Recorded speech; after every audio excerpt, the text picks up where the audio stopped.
इन्द्र कतै गएर हाम्रो इज्जत फाल्ने काम गर्यो भने तिमी जिम्मेवारी हुनुपर्छ नि। शिकारलाई पासोमा पार्ने कोसिस गर। अनि के शिशिर, त्यो बसन्ते इन्द्रको पछि लाएर किन हिँडिरहेको छ?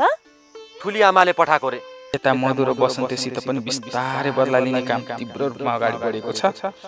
बसन्ते, तपाईलाई मेरो कुरा विश्वास लाग्दैन होला।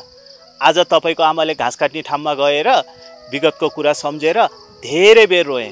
मधुको बुवा आमा पनि भोलि नै यहाँ मधुको घर आउने भनेर बसन्तको काकाले थाहा पाएर अहिले मधुको बुवा आमालाई मेरो घर लिएर राख्नुपर्छ भनेर लागि परेका छन्। बसन्तेले दिनुपर्ने त्यो 2 लाख रुपियाँ पनि अहिले तिमीहरूको बिहेको लागि खर्च राख, मलाई जहिले जिता पनि हुन्छ भनेर जग्गा हडप्ने पनि निदो गरेका छन्। यिनीहरूले यो 2 लाखले गरेर मैले यिनीहरूको जग्गा हात पार्ने प्लान बनाएको छु भनेका छन्।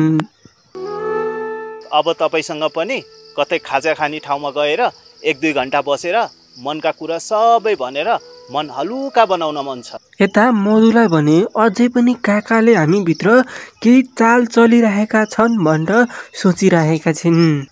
हाम्रो दुश्मनहरू पनि हामीसँगै आउनु। बसन्ते र मलाई पहिला त्यस्तरी छुटाउन लागि परेका मान्छे अहिले हामीसँगै आएर यस्तो नाटक गर्नु, यो सबै मलाई केही चाल चलिरहेका जस्तो छ भनेर मधुले सोचिरहेका छिन्। अहिले इन्द्रले भने मधुलाई आफ्नो जालमा पारेर बिहे गरेको नाटक गरेर हनीमुन लान्छु भनेर इन्डिया लगेर बेच्ने प्लान बनाइरहेका छन्।